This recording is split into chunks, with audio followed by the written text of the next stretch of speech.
Honey trap ಪ್ರಕರಣದ ತನಿಖೆಗೆ ಸರ್ಕಾರ ಹಿಂದೇಟು ಹಾಕ್ತಾ ಇದೆ. ನಾವು ಈ ಹನಿ ಟ್ರ್ಯಾಪ್ ಪ್ರಕರಣವನ್ನ ಇಲ್ಲಿಗೆ ಸುಮ್ಮನೆ ಬಿಡೋದಿಲ್ಲ. ಸರ್ಕಾರದ ವಿರುದ್ಧ ಮಾಜಿ ಸಚಿವ ಆರಗ ಜ್ಞಾನೇಂದ್ರ ವಾಗ್ದಾಳಿ ನಡೆಸಿದ್ದಾರೆ. ಈ ಹನಿ ಟ್ರ್ಯಾಪ್ ಕೇಸ್ ಬಗ್ಗೆ ತನಿಖೆ ಬಗ್ಗೆ ಸರ್ಕಾರ ಹಿಂದೇಟು ಹಾಕ್ತಾ ಇದೆ. ಆದ್ರೆ ನಾವು ಈ ಹನಿ ಟ್ರ್ಯಾಪ್ ಪ್ರಕರಣವನ್ನ ಇಲ್ಲಿಗೆ ಬಿಡೋದಕ್ಕೆ ಹೋಗಲ್ಲ. ಸರ್ಕಾರದ ವಿರುದ್ಧ ಆರಗ ಜ್ಞಾನೇಂದ್ರ ವಾಗ್ದಾಳಿ ನಡೆಸಿರೋದು. ಹನಿ ಟ್ರ್ಯಾಪ್ ಬಗ್ಗೆ ಇವತ್ತು ಹಿರಿಯ ಸಚಿವರೇ ಹೇಳ್ಕೊಂಡಿದ್ದಾರೆ. ಹೀಗಿದ್ಮೇಲೆ ಹನಿ ಟ್ರ್ಯಾಪ್ ಬಗ್ಗೆ ತನಿಖೆ ಆಗ್ಬೇಕು ಅಲ್ವಾ?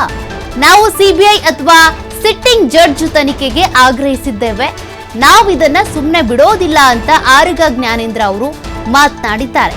ಈ ಕೇಸಿಗೆ ಸಂಬಂಧಪಟ್ಟಂತೆ ಸರ್ಕಾರ ಹಿಂದೇಟ್ ಹಾಕಬಹುದು, ಆದ್ರೆ ನಾವು ಈ ಪ್ರಕರಣವನ್ನ ಹೀಗೆ ಬಿಡೋದಿಲ್ಲ. ಕಾನೂನಾತ್ಮಕವಾಗಿ ಹೋರಾಟ ಮಾಡಲೇಬೇಕು. ಸರ್ಕಾರ ಹಿಂದೇಟ್ ಹಾಕ್ತಾ ಇದೆ ಅಂತ ನಾವು ಸುಮ್ಮನಿರೋದಿಲ್ಲ ಅಂತೇಳಿ ಆರಗ ಜ್ಞಾನೇಂದ್ರ ಅವರು ಮಾತನಾಡಿದ್ದಾರೆ.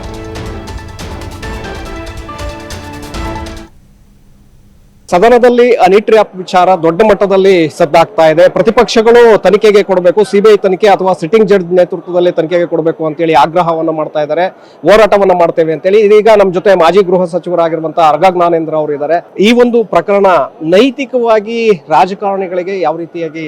ಸಂಜೆ ವಿಧಾನಸಭೆ ಒಳಗಡೆ ಕ್ಯಾಬಿನೆಟ್ ಸಚಿವರು ಮತ್ತು ಕೋಆಪರೇಟಿವ್ ಮಿನಿಸ್ಟರ್ ಆಗಿರ್ತಕ್ಕಂಥ ರಾಜಣ್ಣವರು ಅಸಹಾಯಕವಾಗಿ ಮಾತಾಡಿದ್ರು. ನನ್ನ ಮೇಲೆ ಹನಿ ಟ್ರ್ಯಾಪ್ ಮಾಡುವಂಥ ಪ್ರಯತ್ನಗಳು ನಡೀತಾ ಇದೆ ಅಂತ, ನನ್ನ ಮಗನ ಮೇಲೆ ಆಗ್ತಾ ಇದೆ ಅಂತ ಹೇಳಿದ್ದಾರೆ. ಅದಲ್ಲದೆ 48 ಜನರ ಮೇಲೆ ಇದೆ ಅಂತ ಹೇಳ್ತಾರೆ. ಜಡ್ಜಸ್ಸು ಮತ್ತು ಸೆಂಟ್ರಲ್ ಮುಖಂಡರು ಸೇರಿದಂತೆ ಇವರೆಲ್ಲ ಇದ್ದಾರೆ ಅಂತ ಅವ್ರು ಹೇಳಿದ್ರು. ಅವರೆಲ್ಲರೂ ಕೂಡ ಈ ಹನಿ ಟ್ರ್ಯಾಪಿಗೆ ಒಳಗಾಗ್ತಾ ಇದ್ದಾರೆ, ಮಾಡುವಂಥ ಷಡ್ಯಂತ್ರ ನಡೆದಿದೆ ಅಂತ ಹೇಳ್ತಾರೆ. ಇದ್ರ ಬಗ್ಗೆ ನಿನ್ನೆ ಚರ್ಚೆ ಆಯಿತು.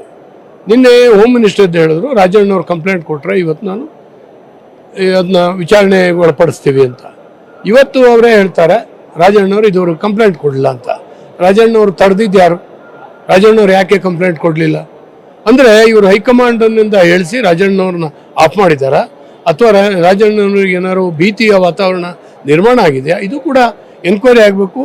ಇವತ್ತು ನಿನ್ನೆ ಹೌಸ್ನಲ್ಲಿ ಹೇಳಿದ್ರಿಂದ ಇದು ಸದನದ ಸ್ವತ್ತು, ಚರ್ಚೆ ಸದನದಾಗಿದೆ. ಇವತ್ತು ಸಾರ್ವಜನಿಕವಾಗಿ ಇದನ್ನು ತಿಳ್ಕೊಳ್ಳುವಂಥ ಅವಶ್ಯಕತೆ ಸಾರ್ವಜನಿಕರಿಗಿದೆ.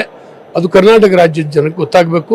ಮತ್ತು ಇವರ ಗೊಂದಲದಿಂದ ಒಬ್ಬರನ್ನ ಹನಿ ಟ್ರಾಫಿಕ್ ಕೆಡಗಿ ನಾನೇನೋ ಅಧಿಕಾರ ಹಿಡಿಬೇಕು ಅನ್ನುವಂಥದ್ದು ಇದರಲ್ಲಿ ನಡೀತಾ ಇದೆ.